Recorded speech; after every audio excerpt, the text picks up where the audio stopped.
Yeah, so I believe most people have joined in now. We will be starting. Great. Okay.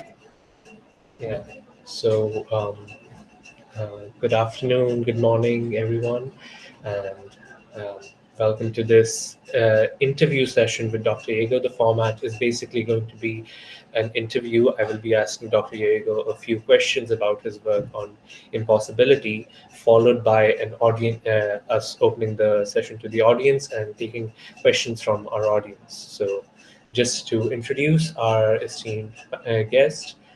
Dr. Mark Jago is a philosopher and logician working as an associate professor in philosophy at the University of Nottingham. He writes in metaphysics, logic, epistemology, and the philosophy of language. He has a very neatly defined three pronged research interest. First are questions about how we think and reason about impossible situations. The second are questions of truth and truth making in metaphysics. And the third are questions of how the world is ultimately made up. So it's the first of these that is going to be the subject of our conversation today. He's the author of several books, including The Impossible, an essay on hyperintensionality from 2014, Impossible Worlds, co authored with Francesco Berto from 2019, and What Truth Is from 2018, all published by Oxford University Press. We are delighted to have you here with us, Dr. Jago, and really looking forward to learning with you. So, Thanks very much. That was a really nice intro. Thank you very much. yeah. So, I guess we'll start now. My first question is going to be really about what we're going to do now. We're going to be a meeting full of philosophers, mostly, I guess, talking about impossibility. And this very prospect is something which, to a layperson, would seem like the epitome of the ridiculousness and irrelevance of philosophy as a discipline, because philosophers are generally infamous for talking about stuff which is imaginary. A layperson might say, oh, it's not all that deep. But here we're going a level further. We're going to talk about things that literally cannot exist, not just don't exist, but cannot exist. We're going to talk about square circles. We're going to talk about unicorns, and we're going to talk about wackiest truth and so on. So my first question is about how in terms of intellectual history within the history of philosophy did this concern emerge. So I understand, I'm aware that this interest in the 21st century in impossible worlds, which is the title of your book with Francesco Berto, this developed out of a previous interest in the 20th century with the in the idea of possible worlds, which were considered back then an indispensable tool for philosophical analysis. So, how did That's this right. Yeah. historical Yeah. philosophical predecessor lead to the development of impossible worlds? What exactly was this possible world semantics about, and what were the limitations of that idea which necessitated this move towards impossible worlds? Yeah. That's a great question, and I think that's probably the way to think of why we're talking about impossible worlds in the first place. To start off with, why are we talking about possible worlds in the first place? So, to situate this in its kind of historical intellectual context, if we go way back in time, to the turn of the 20th century, so around 1900, really a lot of philosophers there were interested in mathematics and problems they saw in mathematics. And really, the logic that everybody was using to try to avoid those problems is very much first order logic and second order logic, classical logic, but nothing to do with modality, um, and nothing to do with possible worlds. It was very much the logic that we all learn first in undergraduate philosophy degrees. And there were around the 20s, there were ideas starting to emerge, with modal logic and with relevant logics, And really, these were trying to get a better conditional, a better sense of if then than you get out of classical logic. So things like the strict conditional, the relevant conditional. And people were kind of playing around with all this kind of stuff, and nobody really knew what it meant because there was no sense of the meaning. There was no formal mathematical sense of what any of this meant in a way that we could reason about in a mathematical way. So you have this sense of there are all these logical ideas floating around, really from the 20s right the way through the middle of the century, that people didn't really know what to do with. And then in the late 50s, a whole bunch of people, Jago, Sol Kripke, came up with the idea of using possible worlds as a mathematical semantics for all of these logics that people previously didn't really know what to do with. Now, this wasn't the first use of possible worlds. Wittgenstein had talked about them in the Tractatus, and Carnap had something similar. But really, in Hinterke and Kripke, late 50s, early 60s, it was the first time they'd really been used as a mathematical semantics, which obviously gave a very clear meaning to logics about what's possible, what's necessary, what follows from what, if this, then that. And it was a very, very natural semantics.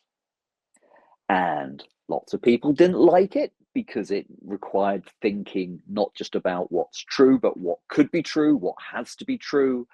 Quine, in particular, thought that talk of possible worlds made no sense and led to paradox.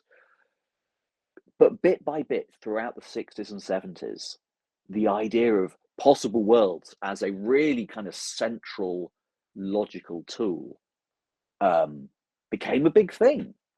And then as time went by, I guess through the 80s and 90s, they creeped from technical philosophy into all kinds of philosophy. So when I started my undergraduate degree in 1999, possible worlds were everywhere. You did philosophy of mind, and people are talking about characterizing the mind in terms of possible worlds. In philosophy of language, what are propositions? What are meanings? It's all about possible worlds. So really, they're not talking about logic anymore or semantics anymore. You just got these things that are used as part of your philosophical toolkit. And then they're used outside philosophy in computer science, in game theory, economics, mathematics. And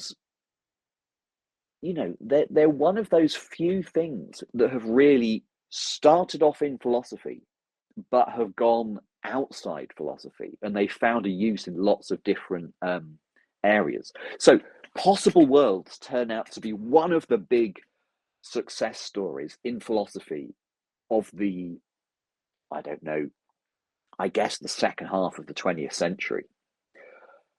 And what people are doing around, this century, early part of this century, is thinking they're great. Possible worlds are great, but they have some limitations. There's certain things you can't do with possible worlds that maybe we would like to do. They chop things up in quite a coarse way. They kind of say, okay, we're going to chop up modal space or reality or meanings or content or however you want to think about it. And it's a bit lumpy. And one way to bring this out is any logically equivalent sentences will have exactly the same meaning according to the possible worlds view. You can't believe one without believing the other. So just some kind of silly, simple examples. Any two contradictions will just have the same meaning. So, I'm either sitting or not sitting. It's either sunny in New Delhi or it's not sunny in New Delhi. They're both contradictions. So according to the possible worlds view, they mean the same thing. And it's like, well, that's a bit weird because, seems like they don't mean the same thing. And I might have a view on one of them, but not on the other. They seem to be about very different things. So this is where people start thinking, can we improve on the possible worlds model? So we're not going to chuck it all out. We're not going to say, oh, it doesn't work, so we're going to do something completely different. It's kind of too good for that. It does too many good things. So we're going to try and just tweak it a little bit by adding not just possible worlds, but also some impossible worlds, worlds which are kind of allow us to slice things up in a kind of more finely individuated way. So that's really the motivation for including in this picture some impossible worlds. So these impossible worlds, do they exist, if that's the right word to use, in the same way that possible worlds do, or are they just useful theoretical tools for philosophical analysis? That's probably the first question, you want to ask when we're presented with any kind of new philosophical device. And probably the answer is it depends. In the case of possible worlds, we have lots of different options. We might say that possible worlds exist in some real sense. We might say that possible worlds exist, but only in some very abstract sense. Or we might say that possible worlds don't exist at all, and they are just a tool for analyzing stuff. And probably we have most of those options for the impossible worlds as well, with one probably exception, the kind of super realist view about possible worlds, where possible worlds are just as real and physical as the actual world, our kind of physical universe. Probably we can't say that about impossible worlds. Maybe we'll talk about that in a bit. But roughly speaking, I think you can say, with that exception, whatever you want to say about possible worlds, their existence, their nature, you can probably say the same thing about impossible worlds. So, if you're happy to say that possible worlds, there's no such things really, they're just useful theoretical tools, then that's fine. You can say that about impossible worlds.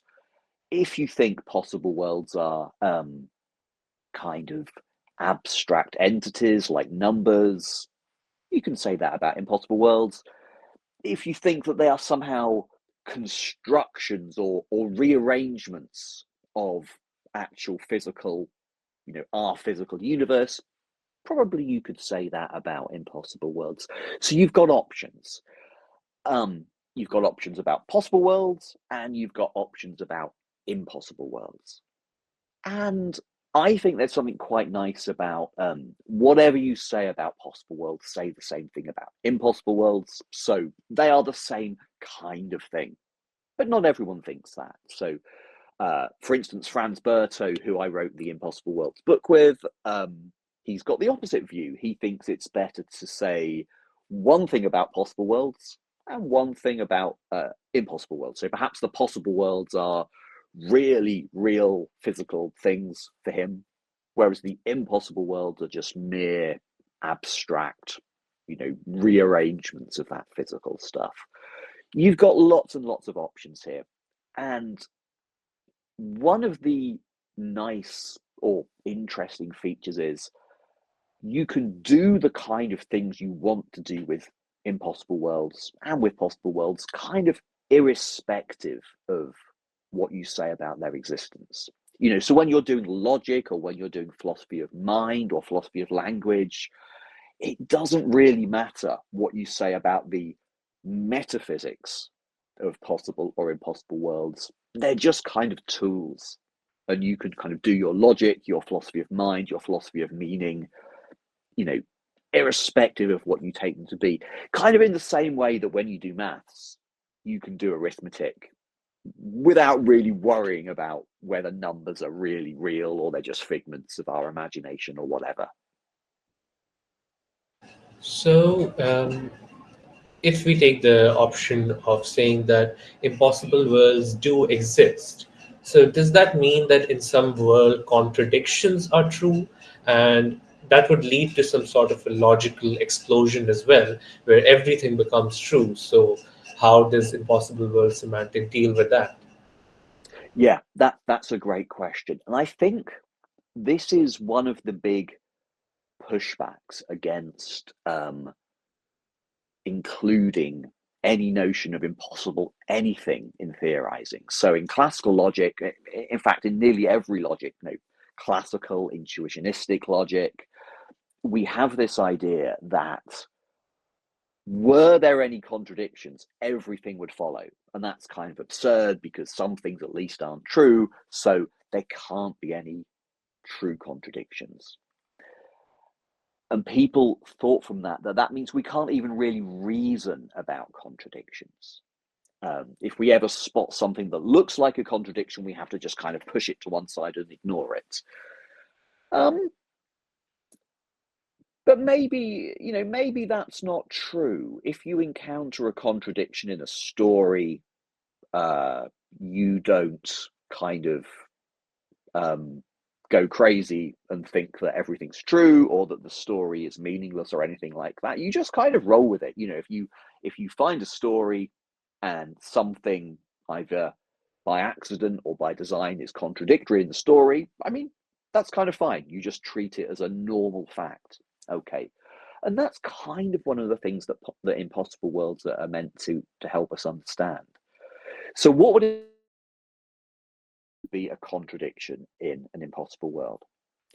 And in fact, often impossible worlds are understood in terms of contradictions, or at least in terms of impossible things. So one way of understanding what worlds exist in general is, you might say, for any possible thing, there is a possible world where that thing happens. So we're now going from the possible things to which worlds there are. And you might say similarly, for any impossible thing, there is an impossible world where that thing happens. So this is telling us something about the extent. That's sometimes called Nolan's principle, after this early paper by Daniel Nolan in 1997 about impossible worlds. So for anything that's impossible, there is some impossible world where that thing happens. Now, the idea of this thing happening in an impossible world is kind of hard to understand. So one way of making sense of it is to think that perhaps impossible worlds don't actually, if they're not really real, things don't actually happen there. They just represent various things. In the same way that stories represent certain things happening. So what we could say is that for each thing that's impossible, there is an impossible world that represents that thing happening. Okay, how does this avoid problems of explosion, that is, logical problems of everything being true? Well, typically, impossible worlds aren't understood to be governed by standard logic. So, in reality, if something happens and it's a logical implication of that thing happening that something else happens, then the other thing happens. Okay, so if A implies B and A happens in reality, then B happens in reality.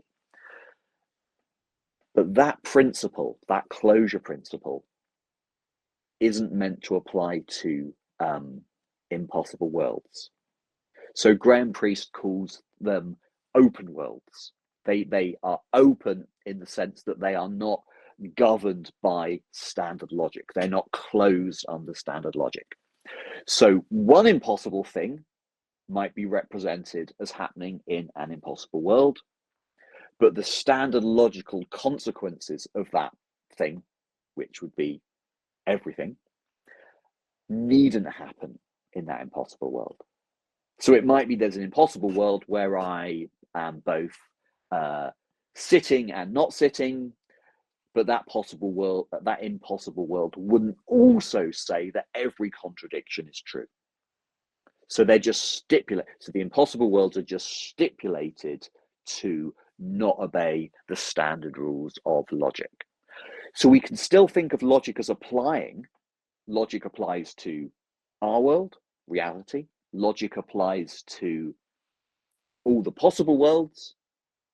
So logic is still necessary, but logic, or at least standard logic, won't apply to all of the impossible worlds. Okay, so we don't have these worries about, impossible worlds trivializing. That's kind of the idea there. Yes. So with relation to logic, for example, there's an equation, like I'm not very sure about this, but vacuous truths, how do they relate to the idea of impossible worlds? Vacuous truths as we understand them in symbolic logic and so on. Yeah.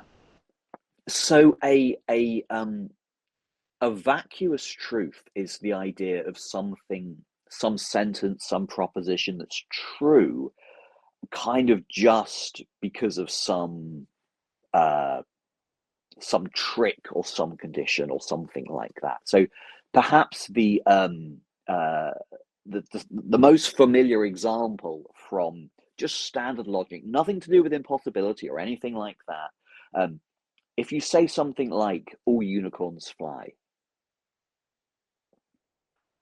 that is, according to standard first order logic, that's true, not because of what unicorns actually do, whether they fly or not, but just because there are no unicorns. So all unicorns fly means the same thing as there are no unicorns that don't fly, and that's true, but it's true simply because there's no unicorns. So it's a vacuous truth. It's also factually true that all unicorns don't fly. So all unicorns fly, all unicorns don't fly. All unicorns both fly and not fly.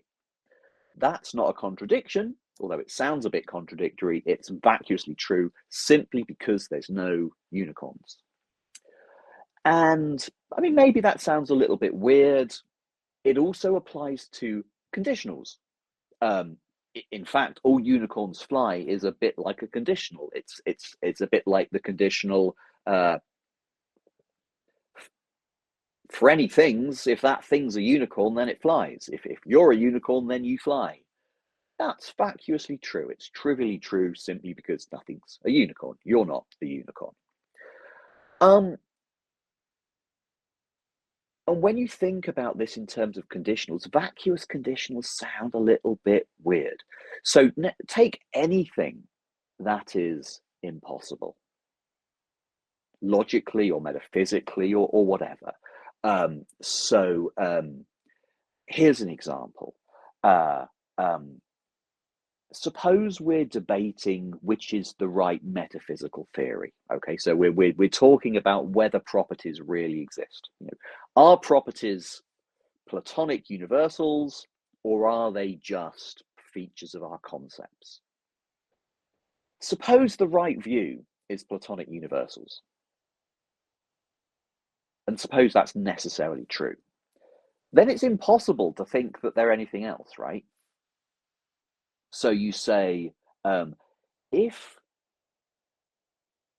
properties are just features of our concepts, then the sky is green. I mean, that doesn't sound like a good inference, but it comes out as a vacuous truth on a lot of theories of conditionals, just because it's impossible for properties to be anything other than what they actually are. In our example, the Platonic universals. Another example, suppose we're debating, we're in a logic class and we're debating which is the right logic. So one person thinks it's classical logic, one person thinks it's intuitionistic logic. Suppose there's a fact of the matter, suppose that classical logic is in fact the right logic. So you go, okay, well, if intuitionistic logic were true, the sky would be green. Again, that sounds really weird. The color of the sky has got nothing to do with which logical principle. But on anyone's theory, that's a vacuous truth, other than if you're an intuitionist. So these conditionals sound weird. They don't sound true. But they're going to come out true on many theories of conditionals. And this is one use of impossible worlds to sort of say, oh, how can we understand those theories, those conditionals, in a way that doesn't make them vacuously true? Well, if the antecedent is impossible, what we need is some impossible situation where we can say the antecedent's true, but the consequence not true. So I'm not going to treat the conditional as being true. So that's one motivation for thinking about considering impossible situations.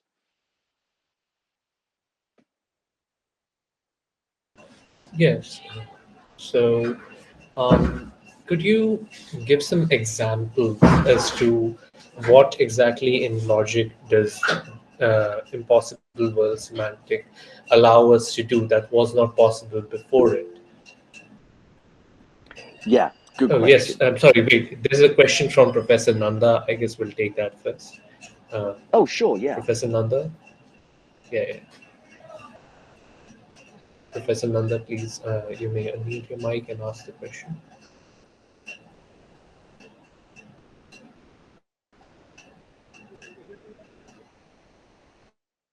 Can you hear me? Yeah, I can hear you. Dr. Jago, can you hear him? Can you hear me? Yeah, very quiet, but I can hear you, I think, yeah. Let me just see. Okay, so I have a couple of things that went through my head. Which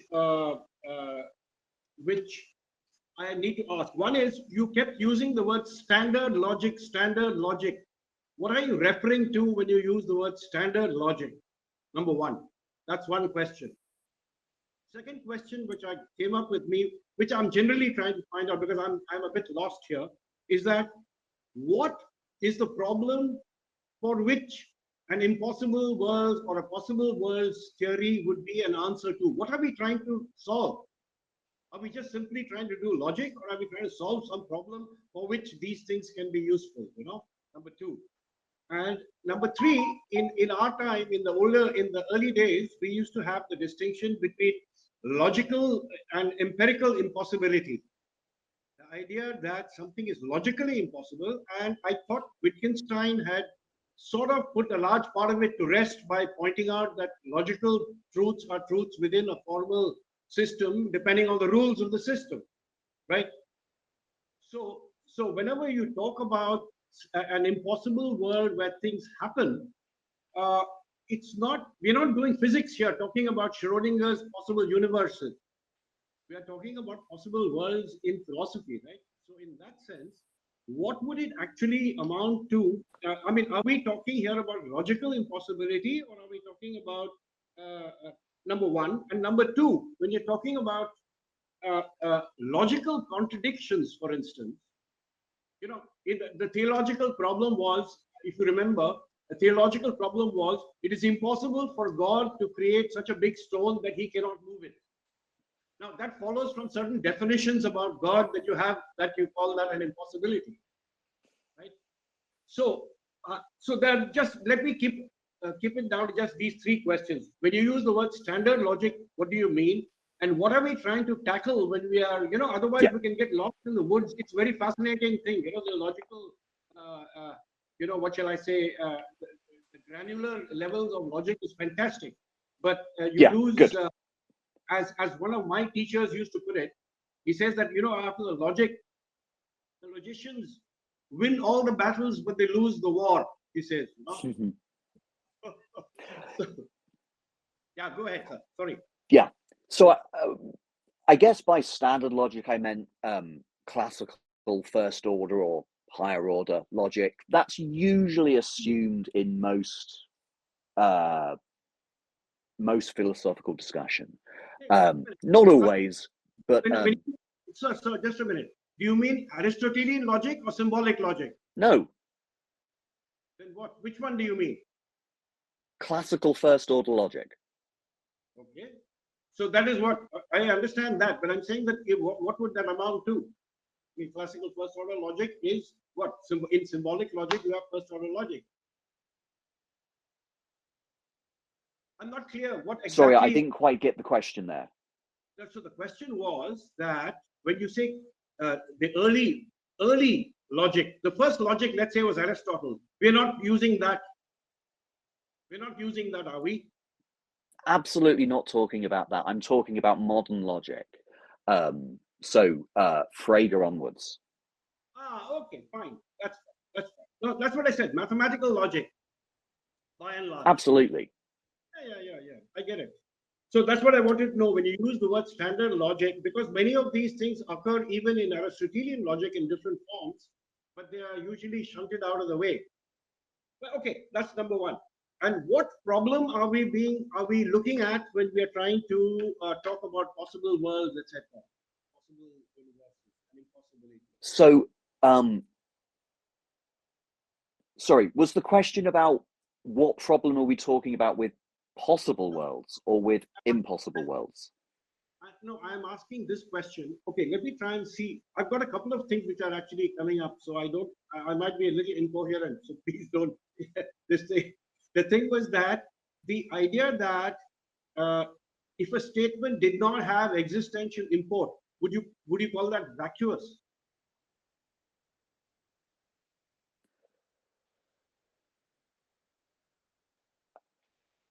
So, if a proposition are you asking me what a vacuous truth is? No.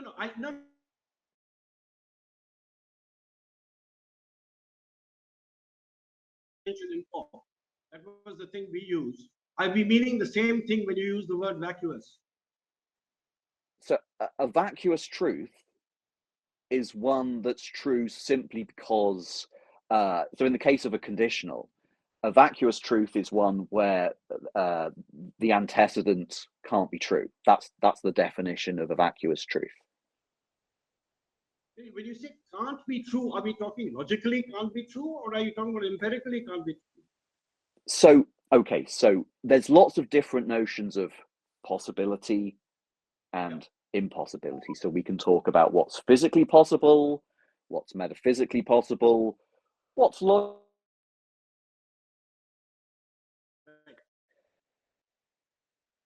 in terms of what's physically possible, what's physically impossible. Really, there's no particular use for genuine impossible worlds there. The interesting notion is when we're talking about what is metaphysically impossible or what is logically impossible. That's really where these notions start to get most philosophically interesting. Right. Okay, good. So now I'm getting a little clearer. Thanks for that. And please carry on. Now, go ahead. I mean, I just wanted some of these.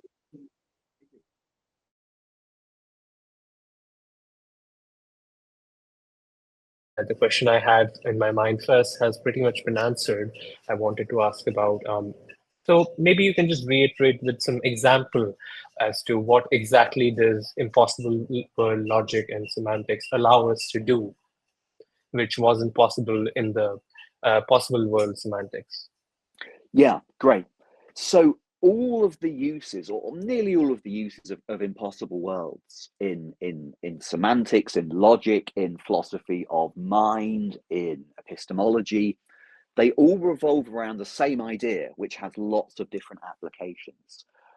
And that idea is, if we reason about some concepts using impossible worlds, it will always treat logically equivalent sentences as meaning the same thing.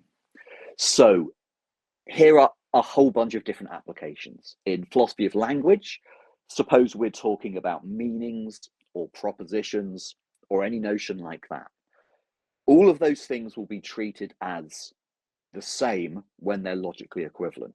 So two logically equivalent sentences will be treated as meaning the same thing. They'll be treated as the same proposition. In philosophy of mind, if we're analyzing notions of belief, let's say, in terms of possible worlds, that's a very kind of common way of analyzing them. Two logically equivalent beliefs will be treated as the same belief.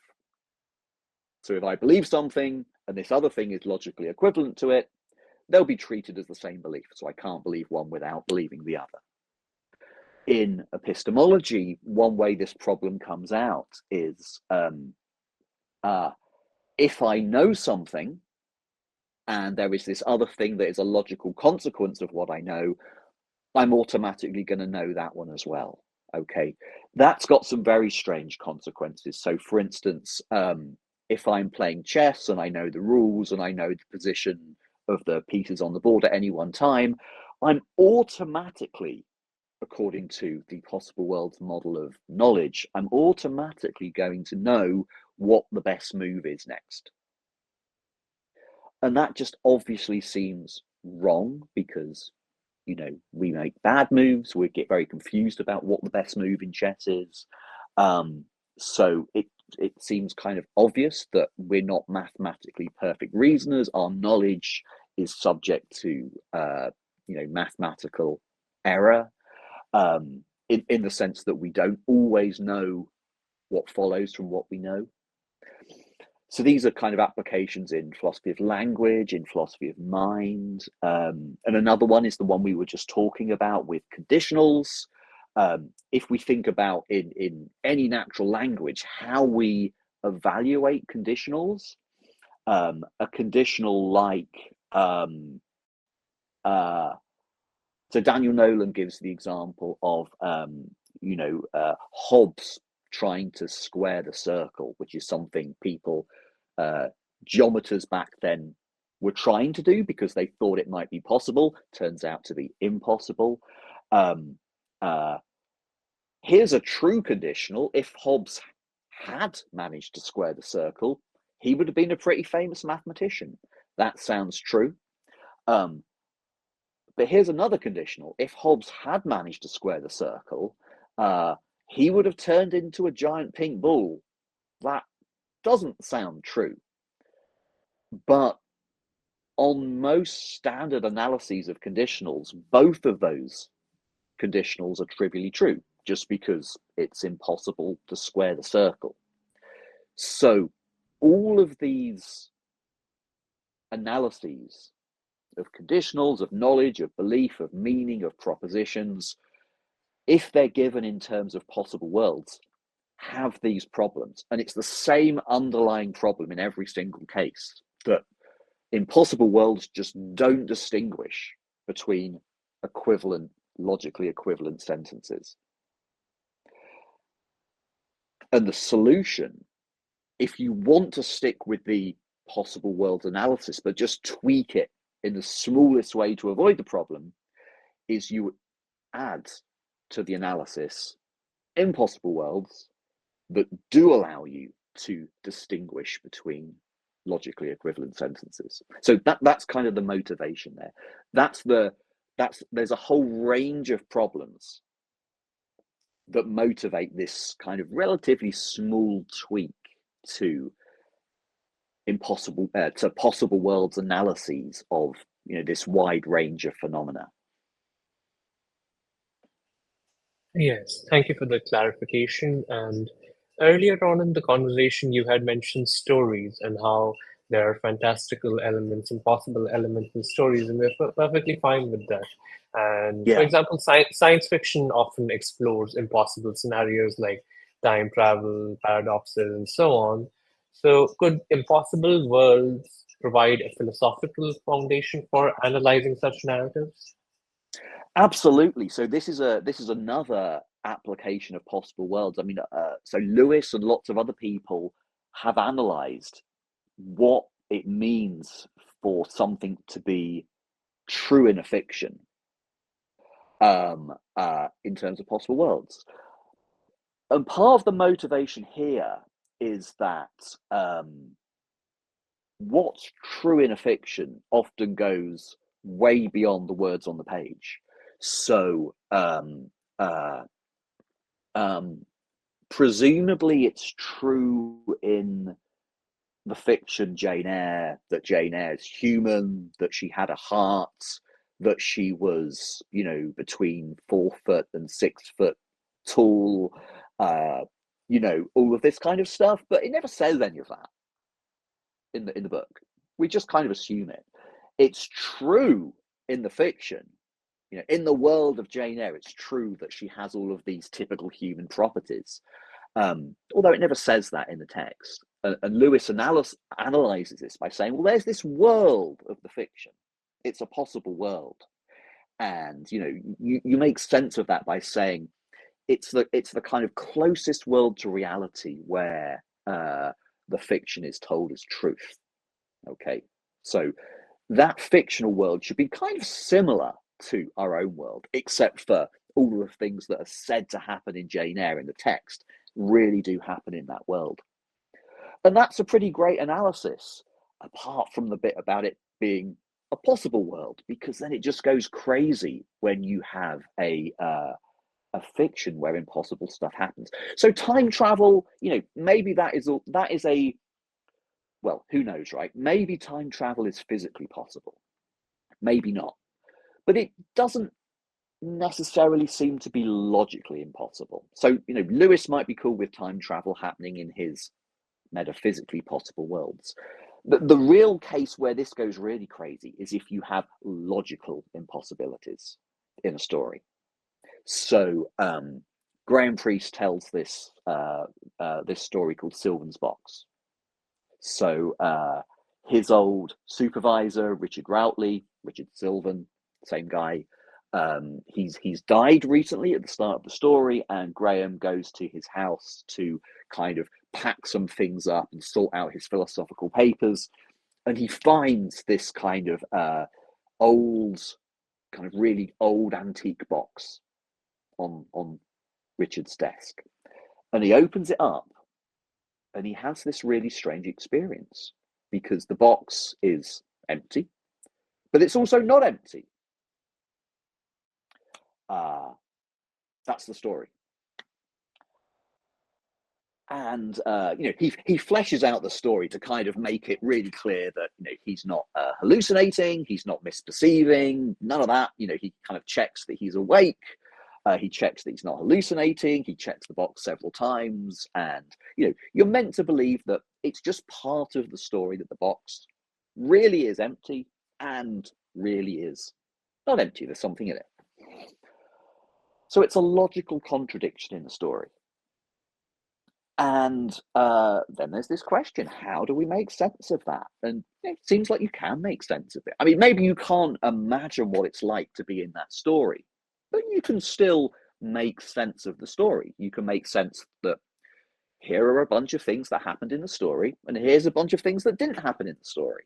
It's true that, you know, Graham Priest went to Richard Sylvan's house and looked in this box. It's not true that pink elephants started kind of marching through. We can make sense of the story perfectly well, even though there's a logical contradiction kind of at the heart of the story. And this is you know, this is the kind of things that Graham Priest talks about to motivate our use of impossible as well as possible worlds when we are philosophically theorizing. If we're going to tell a philosophical story about the meaning and content of this impossible story, you can use impossible worlds to do that, to analyze our beliefs about it, to analyze the kind of propositions that the story is expressing, and to analyze this notion of truth in a fiction. So you mentioned David Lewis. Yeah, you mentioned David Lewis, and could you briefly just elaborate on? So he argued that possible worlds are just as real as the actual world. And do you think that impossible world should be given the same ontological status of being just as real as the actual world or not? That's right. David Lewis has this, I think, what many people view as a rather extreme view, that what he means, what David Lewis means by impossible worlds are, they are just like our physical universe. Okay, so they are space-times not reachable from our space-time. You can put it like that. So there is our space-time as far as we could possibly travel through time and space. And then there are more of those. And they are the other possible worlds. Each one isn't reachable from any of the others by physical travel. So they are not physically connected anyway. But nevertheless, the things that happen in those other worlds are just as real.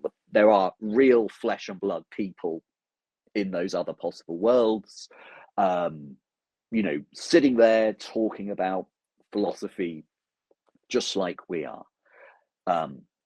It's a quite extreme view. It's a very nice view. It's very well thought through, but I think most people think it's pretty wacky, and there's good reasons for rejecting it. But it's a view, and it has advantages as well as disadvantages, like many philosophical theories. So the question is, could we say the same thing about impossible worlds? And some people have. There's a view by Yagisawa that says that there are impossible worlds in this kind of physical, concrete sense. I don't think that's a good way to go. And the reason, very briefly, here's the argument. On David Lewis's view about impossible worlds, if it's possible that something, say, if it's possible that I am rock climbing right now, what that means is, in some other physical universe, in some other possible world, somebody really is rock climbing. That's all fine.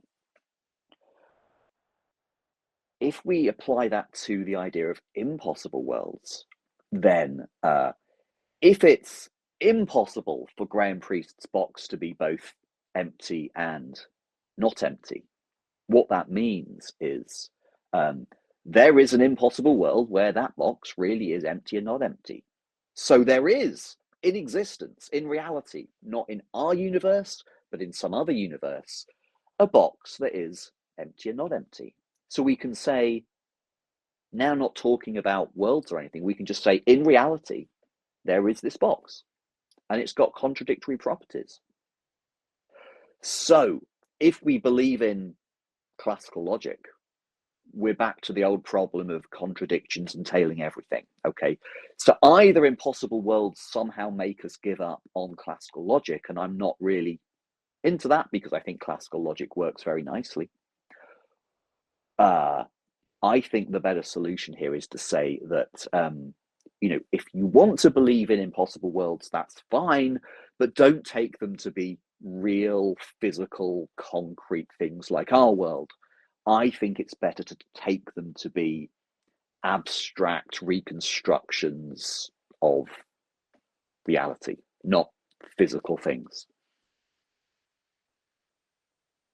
So the idea of thinking of impossible worlds as abstract reconstructions of reality is a slightly different formulation from the impression that I was getting, that it is perhaps a way of understanding or articulating like the sort of gaps in our world as we experience it, which is not possible to really map in the way possible semantics tries to map it.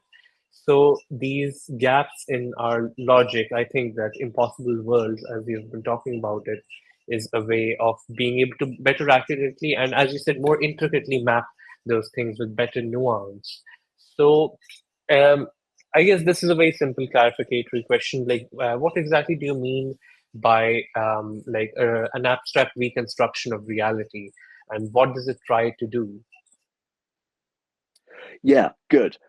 And this is an issue that comes up not specifically for impossible worlds, for possible worlds or for anything really. You might think that when we talk about something being possible, the basis for that is some kind of recombination of what really exists. So, um, uh, um,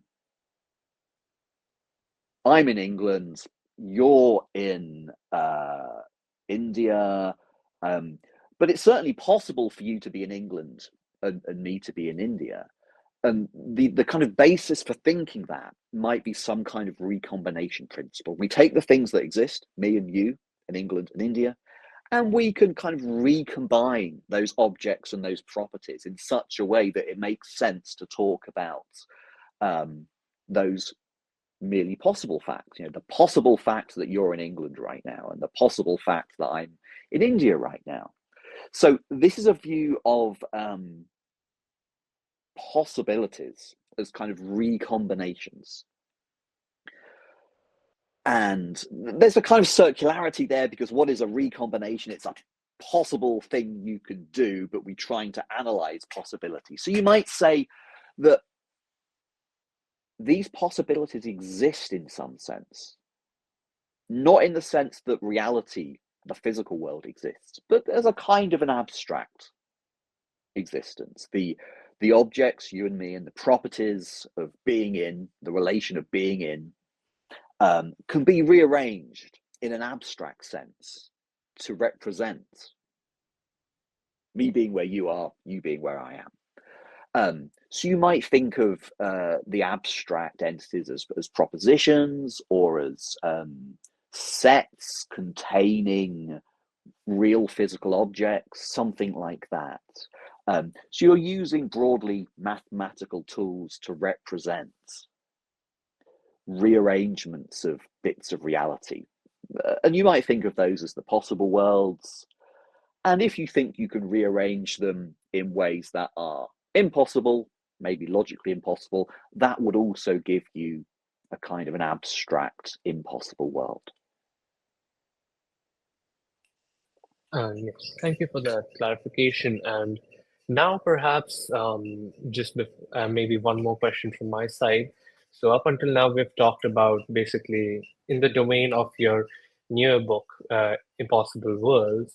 Now, this is a question more related to your older book from 2014, The Impossible, which is also about this thing called hyperintentionality. So, could you explain what is hyperintentionality, and could you give an intuitive example of this hyperintentional distinction that Yeah. matters? Yeah, it's an annoyingly large term for the idea that we've been talking about so far, that some concepts seem to want to chop reality up more finely than logical equivalence. So any concept where you might think that these two things are logically equivalent, and yet they mean different things, or they behave differently, that's a hyperintentional notion. So examples would be meaning. Either you're sitting or not, either I'm talking or not. They're both logically equivalent because they're both tautologies, but they seem to mean different things. They seem to be about different things. One's about you, one's about me. So meaning, what something's about, they're hyperintentional notions because they differentiate between logically equivalent sentences. Other notions like belief, knowledge, you can believe one thing and not believe another thing, even when those two things are logically equivalent. If so, not everybody agrees with that, but it sounds quite plausible. If so, then notions like belief and knowledge are hyperintentional. And thinking about, we had the example of conditionals. It just doesn't seem true that if Hobbes really had managed to square the circle, then he would have turned into a giant pink ball. If that's right, if that that conditional isn't true, then the notion of conditionality, if then in natural language, that's going to be a hyperintentional notion, because it's going to make these distinctions between equivalent contents, equivalent antecedents. So all of these kind of notions would be hyperintentional notions. Now, there's a genuine question about whether any of these examples are genuine. Some people have argued that, really it might look like they're good examples, but they're not. People like David Lewis and Robert Stornaker argued that, there's ways around this to kind of stick with the old possible worlds theory, the so-called intentional theory, intentionalist theory, that's intentional with an S, that whenever you've got two things that are logically equivalent, really they're the same thing, same meaning, same belief, etc. And more recently, Tim Williamson has said, down with hyperintentionality. It's just bad science. When you really kind of look at how scientists choose their theories, they don't care about these kind of seeming counterexamples. Stick with the logic we know works best. That's, classical logic with possible worlds, no impossible worlds, no hyperintentionality. So it's a controversial thing, but the idea is, if there are any genuine concepts that do make genuine distinctions between logically equivalent contents, then those contents are hyperintentional, and a good way, a plausible way to analyze them is in terms of impossible as well as possible worlds. So, okay, a little more from me. So, if you could go deeper into that, because this is like what was my next question. That there are some philosophers who argue that these intentional contexts like belief, knowledge, and meaning can be handled without appealing to impossible worlds. You mentioned David Lewis. You mentioned a few others. Yeah. What is your strongest arguments for using impossible worlds to explain hyperintentionality and so on? It's a good question. I think my reason for believing them in them is that the phenomena crops up so much. So if you just look at knowledge, and you think there are some issues that might be hyperintentional, but you might think, oh, that's just one case. So, let's just stick with the intentional theory. And then you look at some other cases, thinking about belief, or thinking about meaning, or thinking about conditionals. And you say, oh, okay, each one of those, we can get around that one problem. And then you think about other contexts which seem completely different, like the notion of essence, for instance. So this is something completely different. We're now talking metaphysics. We're talking about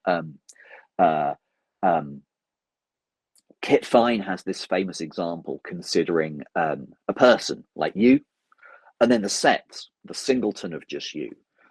What makes you you? Well, that's one thing. What makes that set the set it is? Well, that seems to be a different question. But they're necessarily equivalent, or rather the existence of you and the existence of the singleton set containing you, they go with one another. If you exist, it exists. If it exists, you exist. Modally, in terms of possible worlds, they're essentially the same thing. And yet, what makes you you seems to be something very much about the nature of personal identity, your identity over time, maybe your psychological continuity, all that kind of stuff. The set, it's a different kind of question. So, this has got nothing to do with meaning or knowledge or belief, but it's another case where impossibility, hyperintentionality seems to play a role. If you think about issues like grounding or truth making, or even what a topic is about, go back to the example of there you are in New Delhi, and you're either sitting or not sitting. And here I am in England, and I'm either talking or not talking. And they're logically equivalent, but it seems like what each of those statements is about, one's about you, one's about me. One's made true by you, the other is made true by me. And they intuitively, at least to me, seem to be very different things, even though they're logically equivalent. So perhaps you asked me what is the best argument for hyperintentionality and impossible worlds. And I suppose each one of these cases, if you take it on its own, you might think, that's not enough to push me towards impossible worlds. But when you line them all up together and you realize there is such a huge range of phenomena that have this issue, and introducing a notion of impossible worlds might be able to help with all of them. It's this idea that, the problems, each little problem kind of adds up to a big problem, and then one solution seems to solve it in all the cases. I think that's the main motivation for me, rather than just focusing on one case in particular. All right, thank you very much. I think, those are most of my questions. We'll start with the audience questions now. Professor Nanda has raised his hand. Yeah, Professor Nanda, you may ask your question, please. I have it's a slightly out of the way question. I just wanted to know, in what way would this kind of analysis inform ethical issues and ethics? Oh, that's a great question. And my gut response, which is maybe an uninformed response, is that it wouldn't inform ethical issues, in the sense that typically when we adopt one or other models of whatever, of conditionals or belief or knowledge or essence or anything like that, it's not going to make much difference to, at least, first order normative ethical reasoning, whatever you think is the right theory of the moral good, or what's right or wrong, what that consists in. I don't think it's going to be affected in any way by what we say about hyperintentionality or any of that. I could be wrong. I just I don't see much in the way of connection there. Thank you. Go ahead. Yeah, and now Hiram Ganesh has the question. You may unmute yourself and ask your question. Hi. Hi. Hi. So I have two questions. First question is, should possible words be given ontological status? Because somehow it leads to an idea that logic and worlds, like worlds, are inherently having an attribute of a certain logic. For example, our world has an attribute of a classical valued logic, but however, we have various logics that uh, can't be inherent in our can't be consistent with our system, our world. So, for example, why I'm asking you this is because, for example, uh, first of all, from what I've understood by possible worlds and impossible worlds, is that the possible worlds are maybe empirically possible. For example, there may be a possible world where the sky is green, as you've first mentioned.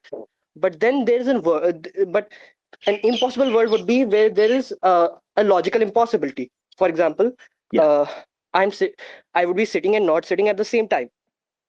Yeah. So there would be an attribute of this of the principle of contradiction, the principle of non-contradiction. I might be giving the wrong name, but what I'm trying to say is like that would that would be violated in some worlds. It would not be violated in our world. Absolutely. But then you have quantum logic. But then you have quantum logic, where there are many valued logics, and many valued logics are being and are being tested out in quantum computers. We are using quantum logic, and it's many valued logic. So are logics in themselves a kind of a world? So giving ontological status is, I might not say it's certainly not a possible impossible thing, but it kind of makes it absurd. It leads to absurdities for me. So should possible worlds be only relegated to modality, like a modal approach of analysis, or should we give it many other metaphysical approaches of analysis? Yeah. First question, this answer. Let me answer that one before it goes out of my head, because there's quite a lot that you asked there. So I think one nice path through these difficulties is to say that possible and impossible worlds exist, but not in the physical sense that our universe exists. So let me explain on that. And here's an analogy that you might like. So you mentioned lots of different logics, lots of different non-classical logics. We could explore those logics. We could give semantics for those logics. So we usually give semantics in terms of mathematical models, right? So quantum logic, many-valued logic. We might give semantics in terms of, a set of truth values, the real numbers between 0 and 1, and then some operations on those numbers like max and min, corresponding to the connectives or whatever, different in quantum logic.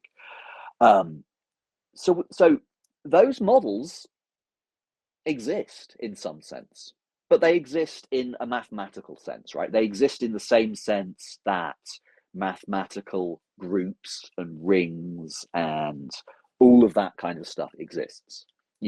They're not physically real things, but they still exist in the same sense that numbers and sets and whatever exist. That's probably, on my account anyway, the right sense in which impossible worlds exist. They exist, perhaps they exist in the same sense that mathematical entities exist. They're abstract structures. They have mathematical properties. They have structural properties. They represent certain things as being true, but they're not real physical things. So we are making a separation between abstract existence and concrete existence, basically. Well, you could put it like that. I wouldn't say that you've got two kinds of existence. I would say there's one kind of existence, and that is the kind that everything has and nothing lacks.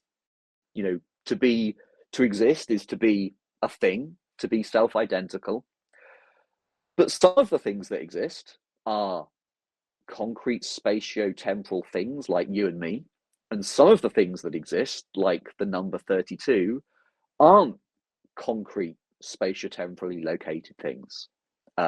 So one notion of existence, but things have different attributes, one of which is being spatio-temporal. But there's other ways of understanding these notions. They make a metaphysical difference, but logically, practically, I don't think they make too much difference. As long as it makes sense to talk about these things, to talk about mathematical things, to talk about abstract structures, representations, you can talk about impossible worlds in the same kind of sense. And I think so long as you can do that, it's fine to use worlds, possible worlds, impossible worlds in philosophical theorizing. It's only really when you're looking at the very specific metaphysical questions of this stuff that people actually care about what they really intrinsically are. Another question that I have is, for example, I've been thinking about, like, you gave an idea of that of some logical equivalence. So that logical equivalence may not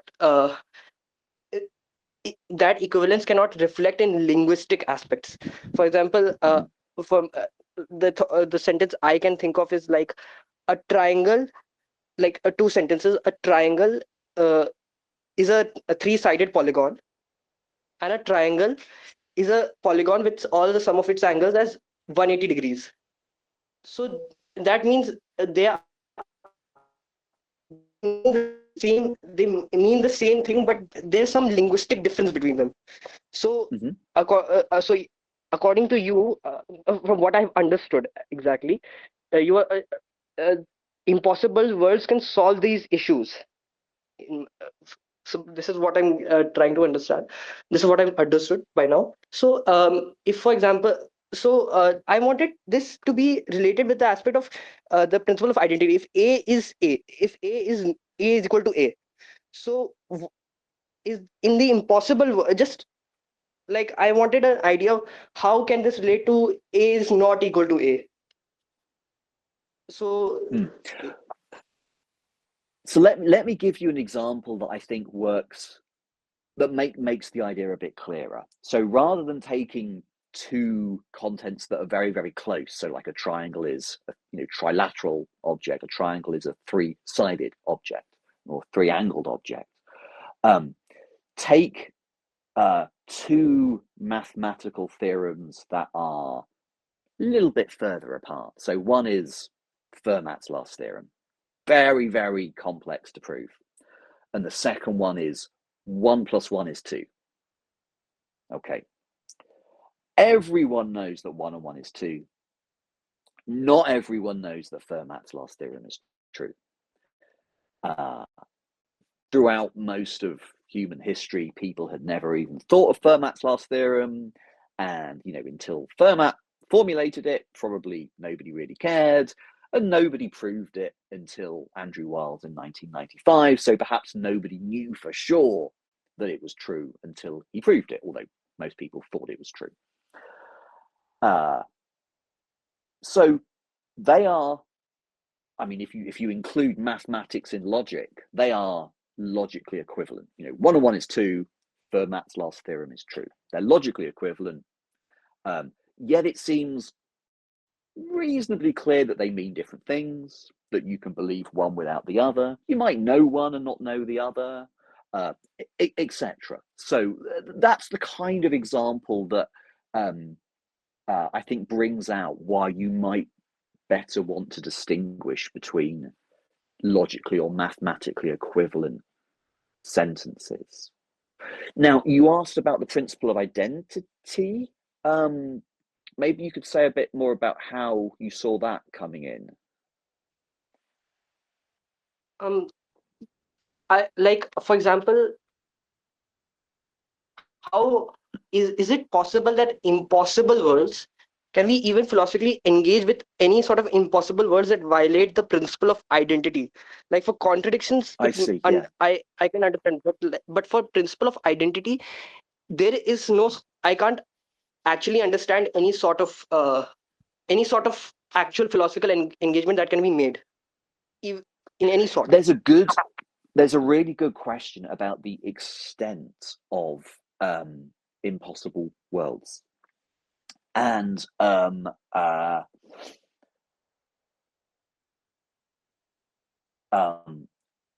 think this is what you're asking. So is it really the case that for every impossibility there's an impossible world?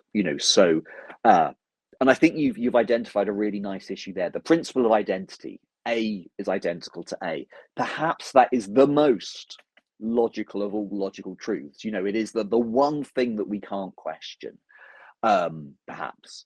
And so maybe we can't make sense of A not being identical to A. But I think the answer there is it depends. The whole project of impossible worlds won't rise or fall with your answer to this, because you might just say, there are impossible worlds for many impossibilities, but not for this impossibility. You might say that. So there might be just a limitation to impossible worlds. There might be. But here's a way you might understand it. You might think that A equals A is closely related to the existence of A. I mean, you might think that identity and existence are very closely related things. After all, for anything that exists, it had better be identical to itself. So one line on which we can maybe understand non-identity is to say what it means to deny identity is just to say that the thing doesn't exist. And then it seems a little bit less confusing. After all, you and me might not have existed. So if you think that's, you might even think that's possible. So perhaps, very much depending on how you look at these things, that's a way of understanding non-identity. So, for example, how would there would be some logical values to even something like, for example, a unicorn is not a unicorn, for example. Now it does not exist, yet it has, since it violates the principle of identity, it might be false. But a unicorn really does not exist. So then there's some sort of an absurdity. Like there, for me, a lot of in this impossible worlds, there's not much an issue other than the idea of absurdity for me. So how should we judge this statement? Like a unicorn is not a unicorn. So is the question specifically about unicorns or just about any property? You know, a person is not a person, or would that example work as well? Any any any sort of imaginary thing, like anything that is that could be in another possible world. For example, pink elephant or Yeah. any other imaginary object. For there, like a person is a person. It can be any person, which can also be in this possible world. So it might get violated really easily. It might be Yeah. it may turn out false really easily. But what about things that don't exist? How would that? I mean, this is a good question, and it's not necessarily a question just about impossible worlds. It's also an issue for the theory of possible worlds. Understanding things that don't actually exist. So fictional characters are one example. You know, your example of unicorns, but it also applies to particular, you know, merely possible individuals. Like, you know, think of a fictional character like Sherlock Holmes or a mythical creature like Pegasus. If it's in some sense logically possible, maybe even physically possible for horses to fly, maybe there are lots of flying horses in some possible world. Which one's Pegasus? You know, there are lots of detectives, you know, in London, in some possible world. Which one's Sherlock Holmes? The myth, the story won't pin down exactly which one it is. So perhaps there are two detectives living in 221B Baker Street in some possible world. Which one is Sherlock Holmes? So these are issues that come up with the theory of possible worlds. And perhaps they get worse in the theory of impossible worlds, because then we're talking about not just merely possible entities, but impossible entities. But I think the issues are already there with possible worlds. And there's a whole range of different answers to this. Kripke says, look, possible worlds are just stipulations. They're like stories, okay? When Conan Doyle wrote Sherlock Holmes, he's not picking out some character. He's stipulating there is this guy. We're going to call him Sherlock Holmes. He's like this. He's a detective. It's just a stipulation that this guy is the one we mean, so there's no issue. Other people, like Lewis, do it very different. There is a real bunch of people. There are real people in these other possible worlds. The one that Sherlock Holmes is the one that most resembles the Sherlock Holmes of the story. So there's a whole bunch of different answers we can give. But I'm not sure that they get any more difficult to give if we're thinking about impossible characters. But yeah. Yeah, I guess if anybody, I'm sorry. Yeah, if anybody else has a question, they may also ask a question. Raise your hand, please. Um, oh, I'm sorry, Hiram. Do you still have a question? None exactly. I just wanted to say, like, I've actually gone through his YouTube channel. I generally watch his YouTube channel, Attic Philosophy. So I Oh, was actually thanks. surprised that I didn't know the name exactly. So when I saw you, I was like, oh my God, it's from Attic Philosophy. So yeah, Yeah, it was really same nice to same know. background, same attic. Yeah. Oh, thanks. Yeah, the even I would like to recommend the YouTube channel. I found it really like valuable. Like as an undergraduate myself, it makes several logical and epistemological and metaphysical concepts really clear and accessible. Does anybody else have a question? And by the way, just on that, do send in suggestions if there's things you'd like to see on the channel, because then I can have a sit and think about how best to explain it. So if there's something you're kind of really bugged about and you want an explanation of some philosophical concept, yeah, that's a great way to ask it, and I can sit and think about how best to explain it, and then put it on the YouTube. Yeah. Absolutely, sir. Yeah. Anybody else with the question?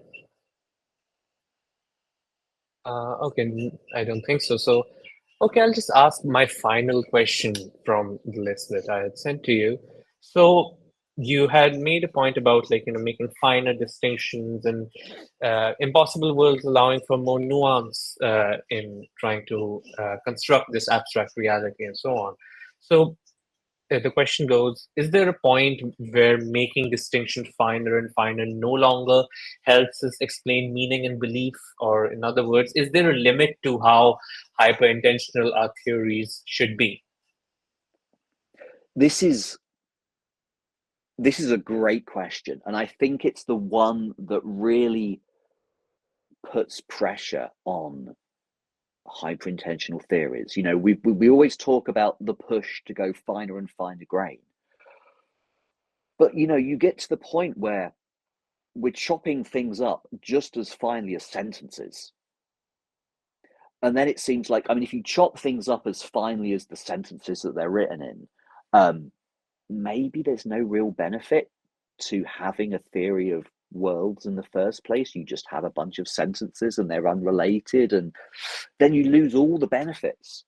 So you have this kind of a push to go finer and finer grain, but once you get to the finest grain, the grain of sentences, so every single sentence, however similar, is treated as a different kind of content, you've lost most of the benefits of the account.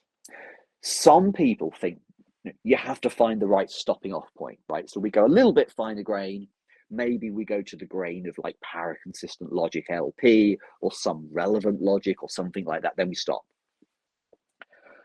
I tend to think what you need is different granularity for different applications, different concepts. So let me just explain. I think there are, here's a nice way of thinking about it. There are all the possible and impossible worlds out there in mathematical space, let's say, abstract entities. And they go as fine grained as we get. So we've got what Graham Priest calls open worlds, which for any two sentences, there's a world that makes one true and the other false, however close those sentences are related. But for lots of contexts, we just ignore a bunch of those worlds. So we kind of have an inclusion relationship. We've got the actual world, we've got the physically possible ones, the metaphysically possible ones, the logically possible ones, the conceptually possible ones, and then all of the worlds. And for some applications, we're going to want to say, let's use all of them. But for a lot of the applications, we're going to want to say, let's ignore those ones. So we pull in closer to the more kind of logically well-behaved worlds. So if we're talking about conceptual possibility, we're going to get rid of worlds where things are both red and blue, and where scarlet things aren't red. And then when we pull in closer to the logically possible ones, we're going to get rid of anything with a contradiction. And then when we get into the physically possible ones, we're going to get rid of anything that travels faster than the speed of light.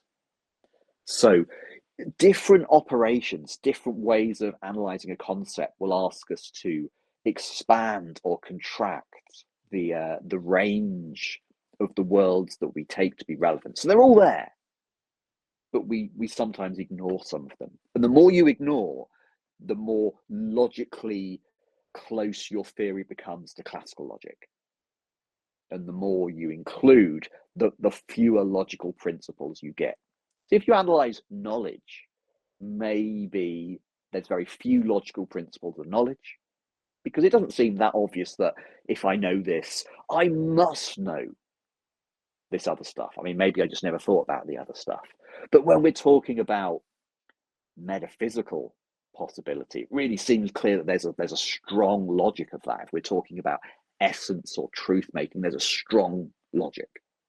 Even if it's still hyperintensional, it's still pretty kind of logical. So that's the way I would try to get around this nice worry that you've brought up. We try to have our cake and eat it. We have all of the impossible and possible worlds, but sometimes, depending on context, we ignore a bunch of them. Yeah, thank you very much for that, Clive. Oh, yes, there's a question in the chat. I will read that out for everybody. This is from Manav. So the first question goes, can you say a bit about how possible world semantics has revolutionized, if it has, possible contemporary philosophy?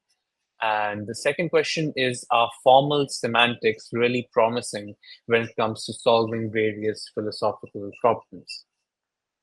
Okay, right, yes. So, okay, possible worlds revolutionizing contemporary philosophy. I mean, words like revolutionize are, I'm not sure that's the right kind of words. They're definitely philosophical tools that have changed the way people think about a lot of philosophical concepts. Um, um, and there, at least when I started studying philosophy, possible worlds were just ubiquitous. So in philosophy of mind, people talked about the mind supervening on the brain. Okay, what does supervenience mean? Any possible world where this, that. Okay, so supervenience, the mind-body relationship understood in terms of possible worlds. Philosophy of language, what is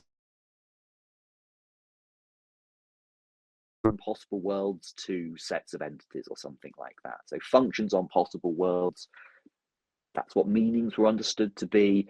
Not just in philosophy of language, by the way, but in contemporary formal linguistics. So you look at something like Hyman Kratzer's textbook on generative grammar, it's just all about possible worlds.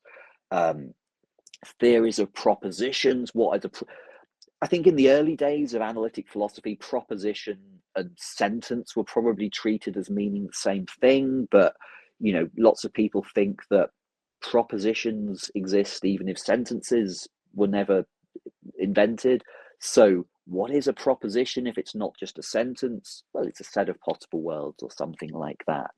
And then understanding modality. What does it mean to say that something's possible or necessary? Not just that, it follows from logic or something, but perhaps that, to say that something's necessary means it holds in all the worlds. So I don't know if revolutionize is the right word, but talking in terms of possible worlds has given nice, clear answers to a lot of questions that were very, very murky prior to the 1960s.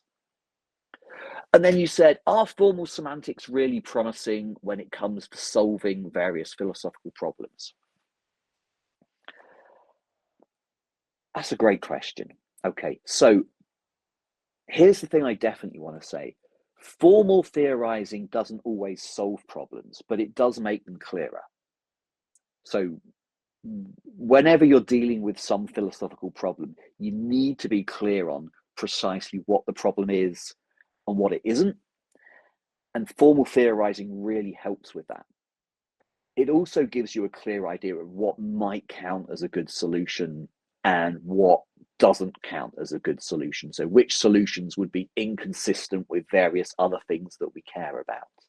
So formal philosophy, formal theorizing isn't always going to solve philosophical problems, but I think it just does add really great clarity, both in clarifying what the problems are in the first place and in helping us understand what the potential solutions might be and when we've got a solution that really does solve the problem. So in that sense, I think it helps. But yeah, great question. All right. I hope that answers Manav's question. Thank you very much, Manav. And I guess just one last small question from myself, and then we'll close. So, Okay. to what extent are like impossible worlds really around the idea of the limits of logical coherence? I'm not very sure if that makes sense. I'll tell where I'm coming from at this. So, it's like a feature of reading too much of say one theory or philosophical style, and then whenever you try to read something outside of it, you always think in those terms. So for me, my primary research interest is psychoanalysis, particularly Lacanian psychoanalysis. And in there, there's the concept of the real, which is one of the three registers of human reality, along with the imaginary and the symbolic. And it's defined there as that which fully resists symbolization into the symbolic, where it's like sort of resist language and symbolization in the semiotic sense as well. And as I was reading through chapters of your book, Impossible Worlds, I was constantly thinking of impossible worlds in a similar sense where like it is trying to deal with the limit of logical coherence and how much of reality can we represent in our logical systems. Over there, of course, the difference, like with the concept of the real, would be how different. How do we incorporate the unsymbolizable aspect of reality into our daily, like human subjectivity in general? So I just wanted this clarification as to if I'm understanding impossible worlds correctly when I think of it is as centering around an emphasis on the limits of logical coherence. That's a really interesting question. I think the answer is I'm just not sure. There's a kind of a sort of a Wittgensteinian take on what counts as making sense that I think has been quite influential, which is, roughly if you can't pin it down and express it clearly, then perhaps it doesn't make sense in the first place. And I think there's something to be said for that particularly when we're thinking about, philosophical problems, philosophical concepts, if we can't say what we mean, then perhaps we're not meaning anything precisely or anything clearly in the first place. So perhaps there's a role for impossible worlds in this, but I'm really not sure. And that's not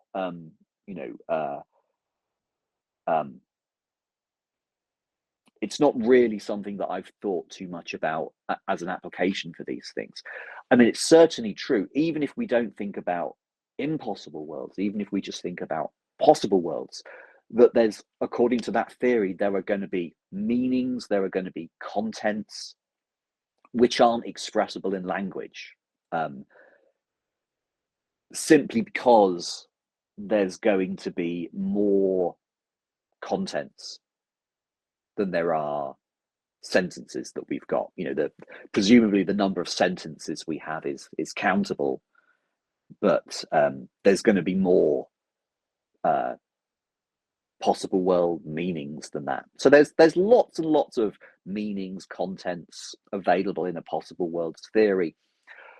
Whether this gets at any notion of things that are ineffable or not, I'm really not sure.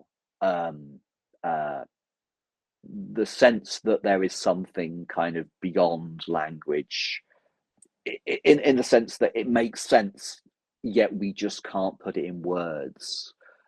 It's a very difficult one to understand.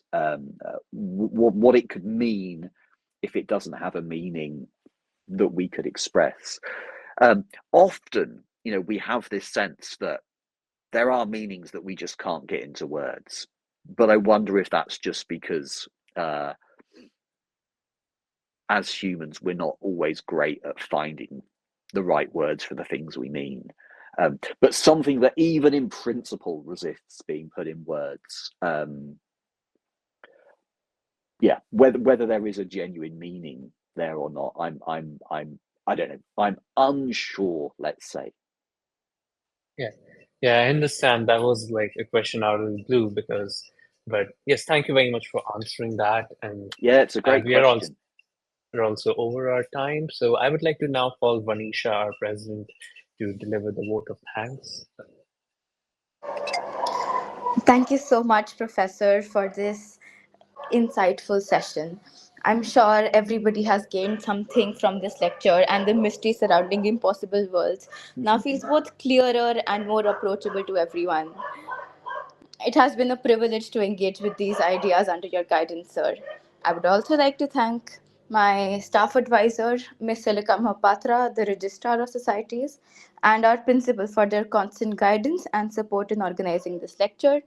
A special thanks to Arihant for moderating this session so skillfully, and to my fellow council members for bringing this lecture to life. And most importantly, I would like to thank each and every one attending this lecture for being such a wonderful and curious audience. We hope today's discussion continues to inspire deeper reflection and conversations beyond this Google Meet. Please stay tuned for future Philosophy events. Thank you so much. Yeah. Thank you very Fantastic. much, and the same to all of you. Thank you very much for listening and for your questions, which were great.